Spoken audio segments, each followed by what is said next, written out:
இன்று காலை ஒரு துக்க செய்தி.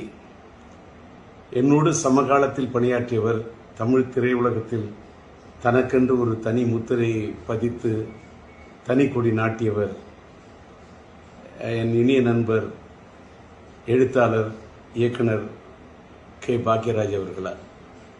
அவர் மாரடைப்பால் மறைந்து விட்டார் என்ற துக்க செய்தி என் காதுக்கு எட்டியது. கவலை என்னுடைய மனதை போட்டு வாட்டு என்று வாட்டியது. காரணம், சமீபத்தில் தான் அவருடைய 50 ஆண்டு காலம் அவர் திரையுலகத்தில் பணியாற்றியவர் ஒரு பொன்விழாவை காண்கிறார் என்று அவருக்கு ஒரு விழா எடுத்தார்கள். அந்த விழாவிலே அவரை பாராட்டுவதற்கு எண்ணற்ற பேர் வந்திருந்தார்கள். நம்முடைய சூப்பர் ஸ்டார் ரஜினிகாந்த் ஐயா அவர்கள் வந்திருந்தார். நம்முடைய ஆந்திர மாநிலத்தினுடைய நட்சத்திரமாக, கொடிகட்டி பறக்கும் நட்சத்திரமாக இருக்கக்கூடிய அண்ணன் மோகன் பாபு அவர்கள் வந்திருந்தார்கள். அந்த விழாவிற்கு நான் வர வேண்டும் என்று என்னை பாக்யராஜ் விரும்பி அழைத்தார். நான் சாதாரணமாக இப்போ எந்த விழாவுக்கும் போகிறதில்ல, தவிர்த்திருக்கேன். ஆனால் என்ன நினைச்சேனோ தெரியல. அவர் ராஜேந்தர், நீங்களும் நானும் சேர்ந்து ஒரே சமகாலத்தில் இருந்தோம். என் காலத்திலே நீங்கள் திரையுலகத்தில் நம்ம 2 பேருமே நம்மளெல்லாம் போட்டின்னு சொல்லுவாங்க. ஆனால் நீங்கள் எனக்கு நல்ல நண்பர். நீங்கள் நானும் சேர்ந்து எந்த படத்துலையுமே பணியாற்றலை. அதனால் நீங்கள் வரணும்னு ரொம்ப நாத்தெடுக்க என்னை கூப்பிட்டார். அவர் அத்தனை முறை என்னை வற்புறுத்தி கூப்பிட்டது என்னோட மனசு ரொம்ப வாட்டினுச்சு. சரின்னு சொல்லிட்டு அந்த விழாவில் போய், சமீபத்தில் தான் அந்த விழா நடந்தது. அந்த விழாவில் போய் மனதார மனசு விட்டு அவரை பாராட்டிட்டு வந்தேன். எனக்கு அதில் என்னன்னா, இவ்வளவு சமீபமாக அவர் மறைந்து போயிடுவார்னு நான் கனவு கூட நினைச்சு பார்க்கல. ஆனால் ஒரு சின்ன அவர் மறைந்து விட்டார் என்பது துக்கம் தாங்கலை, நெஞ்ச வாட்டுது. ஆனால் ஒரு சின்ன ஆத்ம திருப்தி என்னன்னா, ஒரு மனிதன் மறைந்து விட்ட பிறகு இன்னைக்கு நான் இரங்கல் செய்தி போடுறேன், எல்லாருக்கும் ஆறுதல் தெரிவிக்கிறேன். ஆனால் அவர் உயிரோடு இருந்தப்பவே, அவருக்கு ஒரு பாராட்டு விழா நடந்தப்ப, அவருடைய காது குளிர, அவருடைய மனம் மகிழ, ஒரு சமகாலத்தில் என்னை விட ஒரு சீனியர், மூத்தவர், அவரை போய் நான் மனதார பாராட்டிட்டு வந்தேன் அப்படிங்கிறத நினைக்கும் போது எனக்கு ரொம்ப ஒரு மனசுக்கு நெகிழ்ச்சியா இருக்கு. அதோட இன்னொரு நிகழ்ச்சி என்னன்னா, நானும் அவரும் எந்த படத்துலையும் சேர்ந்து பணியாற்றலன்னு சொன்னார அப்படின்னு சொல்லக்குள்ள, என்னுடைய இனிய நண்பர் சாய் ரமணி அவர்கள், இயக்குனர், அவர் இப்போ ஒரு படம் எடுத்துக்கிட்டு இருக்கார், கன்னடத்து பைங்கிலின்னு ஒரு படம். அந்த படத்துக்கு நான் பாடல் எழுதி இசையமைச்சிட்டு இருக்கேன். அந்த படத்துல ஒரு கதாநாயகனுடைய தந்தையார் கதாபாத்திரத்திலையும் தாயார் கதாபாத்திரத்திலையும் நம்முடைய கே. பாக்யராஜ் அவர்களையும் பூர்ணிமா பாக்யராஜ் அவர்களையும் நடிக்க வைக்க இருக்கிறேன் என்று அவர் சொல்லிவிட்டு, டி. ராஜேந்தர் பாடலாசிரியர் எழுதி இசையமைக்கக்கூடிய இந்த படத்தில் அவர்கள் இருவரையும் இணைப்பது என்பது எனக்கு ஒரு பெருமைக்குரிய விஷயம் என்று சாய் ரமணி சொன்னார். அந்த படத்தின் படப்பிடிப்பு நடந்து, அந்த படப்பிடிப்பு நிறைவடையக்கூடிய சூழ்நிலையில் இவர் இப்படி ஒரு முடிவுரை எழுதி விடுவார் என்று நான் நினைத்து பார்க்கவில்லை.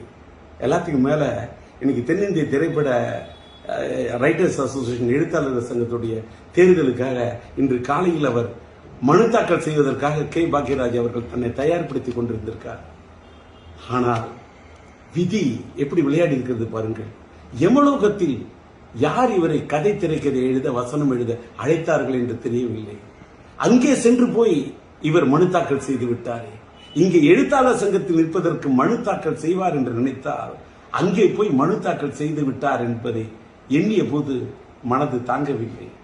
எல்லாத்துக்கும் மேல 16 வயதிலே படம், மறைந்துவிட்ட இயக்குனர் இமயம் பாரதிராஜா அவர்களுடைய முத்திரை படைத்த படைப்பு. அந்த படைப்புலே அவரோடு தூணோடு தூணாக நின்று, தோளோடு தோளாக நின்று, அவரோடு ஒத்துழைத்து, அவரிடத்தில் ஒருங்கிணைந்து பணியாற்றிய ஒரு அற்புதமான ஒரு துணை இயக்குனராக, இணை இயக்குனராக இருந்த பாக்யராஜ் அவர்கள், அவருக்கு இணையாக அத்தனை படங்களில் பணியாற்றியவர். கிடைக்க போகிற ரயில் என்றும், புதிய வார்ப்புகள் என்றும், சிகப்பு ரோஜாக்கள் என்றும் அத்தனை படங்களில் அவரோடு உடனிருந்து பணியாற்றியவர். அவர் அந்த இயக்குனர் இமயம் சாய்ந்து மறைந்து, அது 10ஆம் தேதி என்று நினைக்கிறேன், 16 நாட்கள், 16 வயதிலே அவரோடு நட்பை ஏற்படுத்திக் கொண்டு பணியாற்றியவர். அவர் பிரிந்து விட்டார், அவரோடு பணியாற்றினேன். அவர் பிரிந்து 16வது நாளிலேயே நானும் பிரிந்து விடுவேன் என்று. இன்னைக்கு 27. இந்த மண்ணை விட்டு பாக்யராஜ் போறாருன்னா 16 வயதினிலே அந்த படத்துல அதுல இருக்கக்கூடிய எண் 16. தன்னுடைய குருநாதர் மறைந்து நாட்கள் எண்ணி 16, அதில் என்னை விட்டு சென்று விட்டாயே என்று போய்விட்டாரே, தாங்கவில்லை. சுவரில்லாத சித்திரங்கள், அவர் எடுத்த படம் சுவரில்லாத சித்திரங்கள். இன்றைக்கு சுவர் இல்லாவிட்டால் சித்திரம் இருக்காது. நீ இல்லாவிட்டால் தமிழ் உலகத்தில் எங்கே சித்திரங்கள் இருக்கும்? நீ எடுத்த படம் ஒருகை ஓசை, ஏன் இவ்வளவு திடீரென்று நினைத்து விட்டாய்? நின்று விட்டது உன் குரல் ஓசை.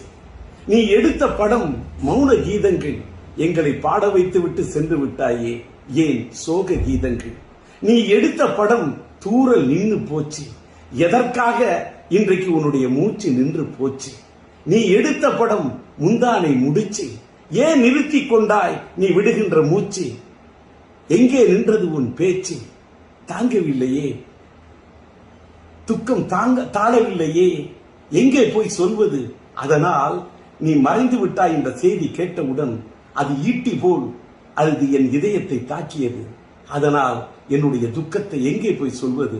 உம்மை இழந்து வாடக்கூடிய உன்னுடைய இல்லத்தாருக்கும் இந்த திரையுலகத்தை சார்ந்தவர்களுக்கும் என்னுடைய ஆறுதலையும் ஆழ்ந்த இரங்கலையும் தெரிவித்துக் கொள்கின்றேன். கலை உலகத்து ரசிக பெருமக்களுக்கு, தென்னிந்திய திரையுலகத்துக்கே, என் இந்திய திரையுலகத்துக்கே நீ பெரிய திரைக்கதை ஆசிரியர். உன் இழப்பு ஈடு செய்ய முடியாத இழப்பாகும். உம்மை இழந்து வாடக்கூடிய ரசிக பெருமக்களுக்கும் என்னுடைய ஆறுதலையும் ஆழ்ந்த இரங்கலையும் தெரிவித்துக் கொள்கின்றேன்.